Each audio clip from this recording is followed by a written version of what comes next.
परमेश्वर के दैनिक वचन। जैसे ही राज्य का युग आरंभ हुआ, परमेश्वर ने अपने वचन जारी करने आरंभ कर दिए। भविष्य में ये वचन उत्तरोत्तर पूरे होते जाएंगे और उस समय मनुष्य जीवन में बढ़ेगा। मनुष्य के भ्रष्ट स्वभाव को प्रकट करने के लिए परमेश्वर द्वारा वचन का उपयोग अधिक वास्तविक और अधिक आवश्यक है, और मनुष्य के विश्वास को पूर्ण बनाने के उद्देश्य से वो अपना कार्य करने के लिए वचन के अलावा किसी चीज का उपयोग नहीं करता, क्योंकि आज वचन का युग है और इसे मनुष्य के विश्वास, संकल्प और सहयोग की आवश्यकता है। अंत के दिनों के देहधारी परमेश्वर का कार्य मनुष्य की सेवा और भरण पोषण करने के लिए अपने वचन का उपयोग करना है। केवल जब देहधारी परमेश्वर अपने वचनों को बोलने का कार्य समाप्त कर लेगा, तभी वे पूरे होने शुरू होंगे। उसके बोलने के दौरान उसके वचन पूरे नहीं होंगे, क्योंकि जब वो देह के चरण में है तो उसके वचन पूरे नहीं हो सकते।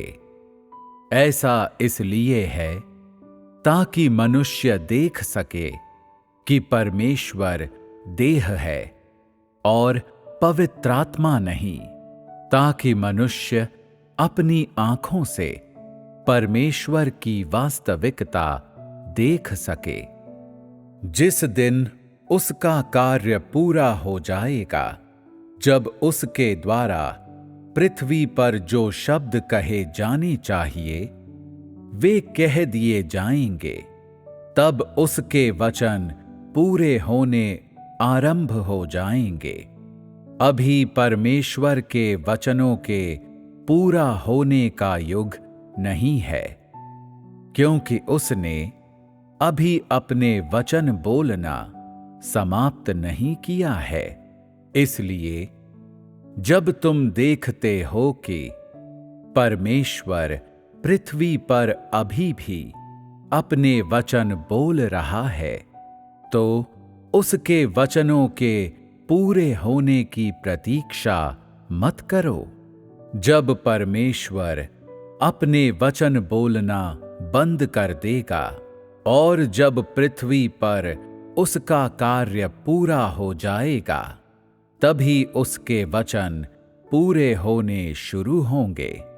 पृथ्वी पर वो जो वचन बोलता है, उनमें एक लिहाज से जीवन का पोषण है और दूसरे लिहाज से भविष्यवाणी, उन चीजों की भविष्यवाणी जो अभी आनी हैं, उन चीजों की भविष्यवाणी जो की जाएंगी और उन चीजों की भविष्यवाणी जिन्हें अभी संपन्न किया जाना है। यीशु के वचनों में भी भविष्यवाणी थी। एक लिहाज से उसने जीवन का भरण पोषण किया और दूसरे लिहाज से उसने भविष्यवाणी की। आज वचनों और तथ्यों को साथ साथ पूरा करने की बात नहीं है, क्योंकि जो मनुष्य द्वारा अपनी आंखों से देखा जा सकता है और जो परमेश्वर के द्वारा किया जाता है, उसके बीच बहुत बड़ा अंतर है।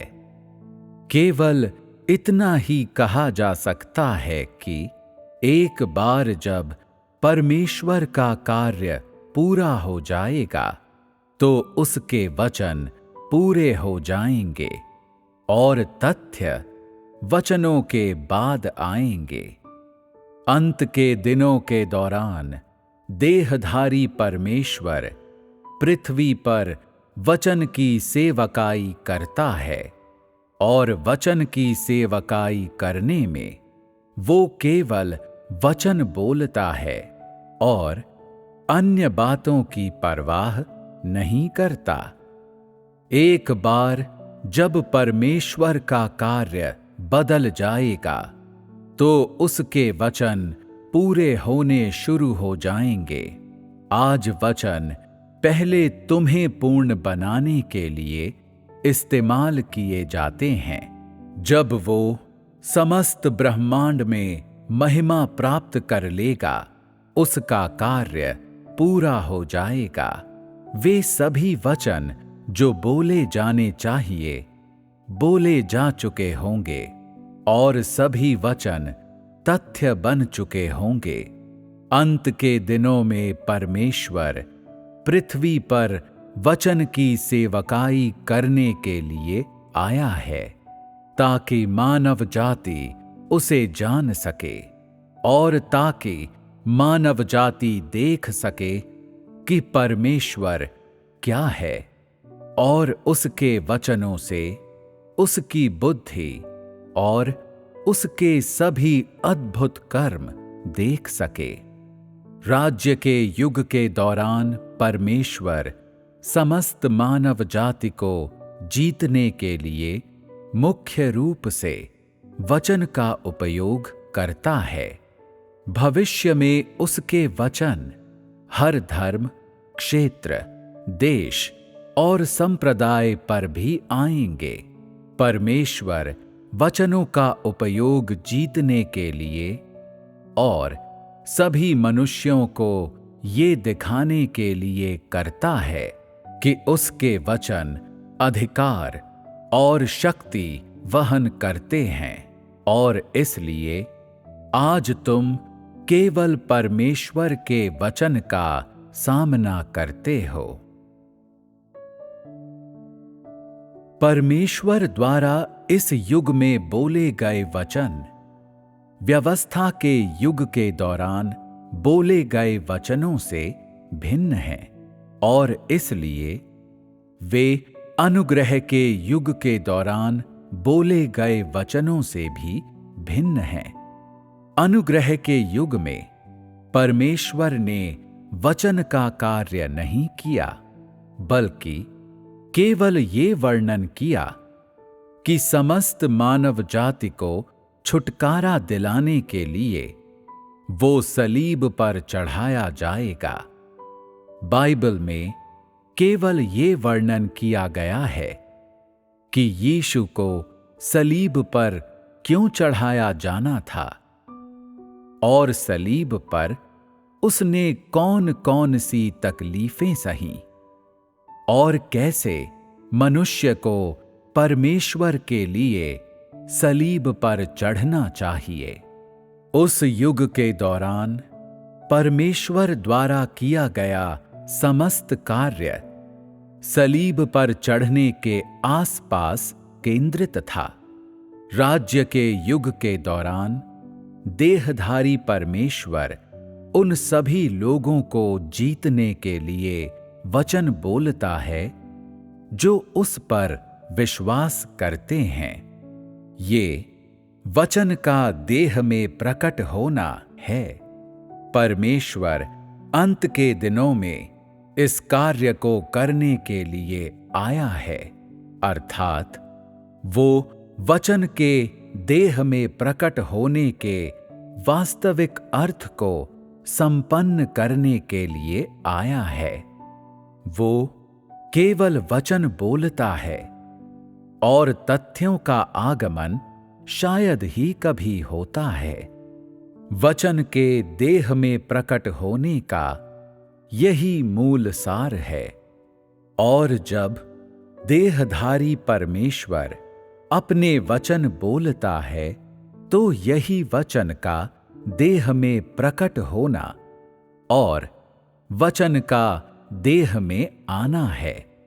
आदि में वचन था और वचन परमेश्वर के साथ था और वचन परमेश्वर था और वचन देह बन गया।